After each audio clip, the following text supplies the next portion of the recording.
मनुष्य का दिमाग कंप्यूटर से भी कहीं ज़्यादा विकसित है। अगर आप बड़ी बड़ी मोटी पुस्तकों को याद करना चाहते हो तो ये मुश्किल नहीं है। ऐसा बताने से पहले मैं एक कहानी सुनाना चाह रही हूँ जो मैंने कहीं पढ़ी थी, जिससे ये सिद्धांत ठीक से समझ आ जाएगा। एक मोहल्ले में एक माली हर रोज़ शाम को 5 बजे के आसपास आता था। वो किसी के घर माली का काम करता था, उनका लॉन, उनके गमलों और पौधों की देखभाल करता था। मैं 1-2 दिन उसको आते देखती रही, पर मुझे कुछ पता नहीं चला। एक दिन मैं अपने घर की बैल्कनी में खड़ी थी तो मैंने माली को दूर से आते देखा। मेरे घर वालों ने बताया कि ये माली है जो 15 नंबर वालों के घर काम करने हर रोज इसी समय आता है। अगले दिन वो जब फिर आया तो मैंने कोई उत्सुकता नहीं दिखाई, क्योंकि अब मुझे पता चल चुका था। अगले दिनों में जब भी वो गली में से निकला, मुझे पता चल जाता था। कभी उसने किसी रंग का कुर्ता पहना होता, कभी किसी और रंग का, पर उसका अंदाज, साइकिल चलाने का तरीका, उसकी कैंची जो साइकिल के आगे टंगी होती थी, पीछे कैरियर पर उसके खुरपे बंधे होते थे, वो मुझे जरा सा देखने पर भी सब दिख जाते थे, क्योंकि मैं उसको हर रोज देखती थी। अब यह एक वैज्ञानिक सच्चाई है कि पहले किसी चीज़ के बारे में पूरा ज्ञान प्राप्त करो, उसके बाद वो आपके दिमाग में पूरी तरह फीड हो जाता है। पढ़ाई में भी यही माली वाला सिद्धांत काम करता है। आप जो भी याद करना चाहते हो, जो भी, उसमें यह सिद्धांत बहुत कारगर सिद्ध होगा। कैसे? आप जो याद करना चाहते हो उसको ध्यान से पढ़ो। चलो आप एक पैरे से ही शुरू करो। आपने पैरा पढ़ा। अब हर एक तथ्य या इम्पॉर्टेंट पॉइंट को नोट करो। पैरे के साथ साथ ही आपने बहुत छोटे छोटे पॉइंट बना के लिख लिए। बेटर है अगर आप वहीं पे लिखते हो जहाँ पे उसका डिस्क्रिप्शन है, बिल्कुल उसके साथ में लिखते जाओ। उदाहरण के लिए आपने ये लाइन पढ़ी है, शाहजहां ने मुमताज बेगम की याद में आगरे में ताजमहल बनवाया। इस एक लाइन में 4 पॉइंट बन गए। पहला शाहजहां, दूसरा मुमताज बेगम, तीसरा आगरा और चौथा ताजमहल। आपने 4 पॉइंट लिखने हैं।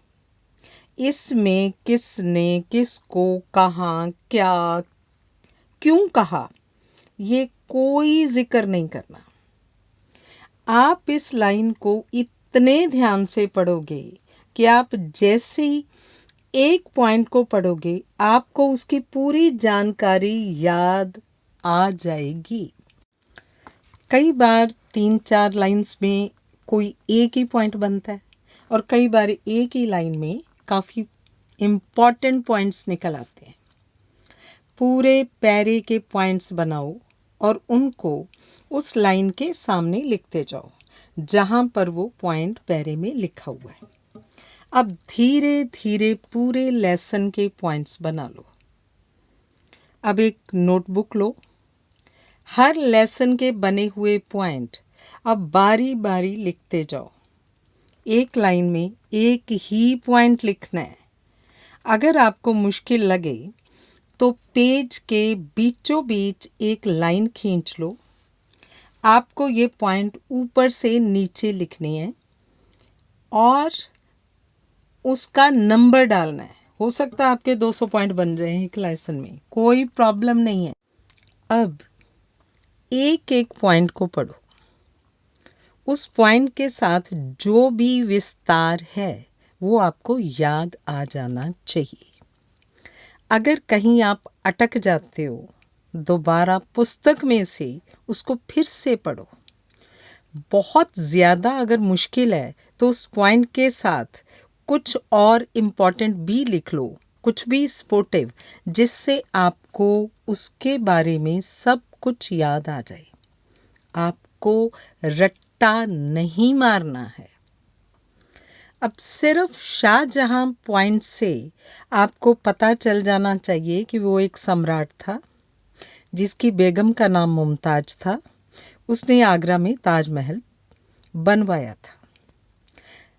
अगर आप सिर्फ ताजमहल से आपको पता चल जाना चाहिए, अगर वही पढ़ते हो कि ये एक इमारत है जो आगरा में है जिसे शाहजहां ने मुमताज बेगम की याद में बनवाया था, एक ही पॉइंट आपको पूरी जानकारी दे देगा। अब आपके पास सारे पॉइंट्स लिखे हुए हैं और आपको उन सारे पॉइंट्स के बारे में सब कुछ पता चल चुका है। अगले दिन फिर आपको सारे पॉइंट्स पढ़ने हैं, उसका सारा डिस्क्रिप्शन मनी मन दोहरा लेना है। अगर कुछ भूल रहा है फिर से लेसन में से पढ़ लेना है। इसी तरह आप हर एक लेसन के पॉइंट बनाएंगे और नोटबुक में लिखते जाएंगे। अब धीरे धीरे हर एक लेसन छोटे पॉइंट्स के रूप में आपकी नोटबुक में आ गया। आपको हर लेसन के पॉइंट पढ़ते जाना है। पुराने लेसन्स को आप बहुत जल्द दोहरा लोगे, उसका डिस्क्रिप्शन मनी मन दोहराते जाना है।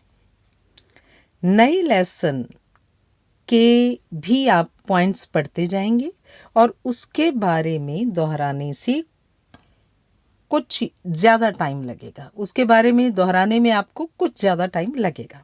इस तरह आप आगे से आगे और लेसन्स के पॉइंट लिखते जाएंगे और आपकी सारी पुस्तक धीरे धीरे आपके दिमाग में फीड होती जाएगी। अब दूसरे सब्जेक्ट की पुस्तक को भी ऐसे ही आप पॉइंट्स में लिखो, नोटबुक में लिखो, बारी बारी सारे पॉइंट पढ़ो, उनकी पूरी जानकारी मनी मन दोहराओ।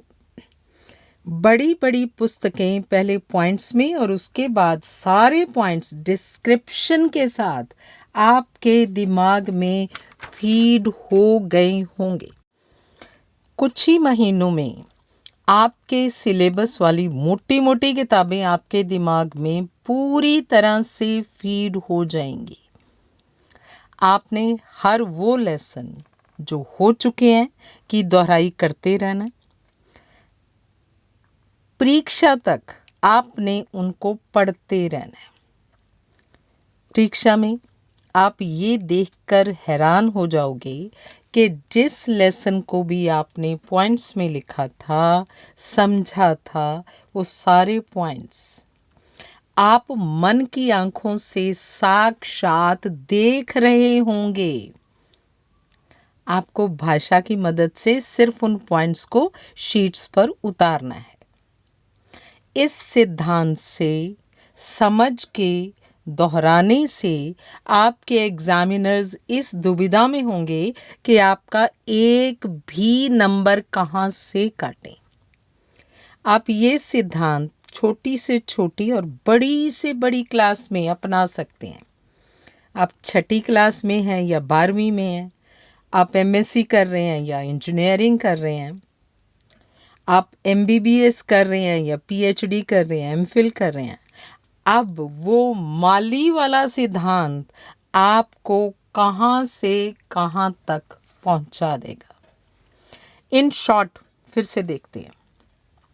फर्स्ट स्टेप, पैरा ध्यान से पढ़ना है। सेकंड स्टेप, पॉइंट्स बनाने हैं। थर्ड स्टेप, पूरे लेसन के पॉइंट बनाने हैं। फोर्थ स्टेप, नोटबुक में ऊपर से नीचे की तरफ आपको सारे पॉइंट्स लिखने हैं नंबर डाल के। फिफ्थ स्टेप, पॉइंट जो लिखे हैं उनको पढ़ें, आंखें मीट के उसके डिस्क्रिप्शन के बारे में मन ही मन दोहराएं। सिक्स्थ स्टेप, अगर कोई डिस्क्रिप्शन नहीं याद आ रहा तो ध्यान से उसको फिर से पुस्तक में से पढ़ लें। सेवंथ स्टेप, अब पूरा लेसन पॉइंट्स में आपके पास है। 8th स्टेप, इसी प्रकार हर लेसन तैयार करें। 9th स्टेप, पहले किए गए लेसन भी दोहराते जाएं। उनके लिए कम समय लगेगा। साथ ही साथ आप अगले लेसन तैयार करते जाइए। दूसरे सब्जेक्ट्स भी ऐसे ही तैयार करते जाइए। 10th स्टेप, पहले वाले लेसन्स आपके टिप्स पर आते जाएंगे। धीरे धीरे जितने लेसन्स आप चाहेंगे तैयार होते रहेंगे। एंड लास्ट स्टेप, आपने किसी भी लेसन को कभी भी छोड़ना नहीं है और परीक्षा में जो होगा वो हैरान करने वाला होगा। अपनी परसेंटेज देखकर तो आप खुद भी चौंक जाएंगे।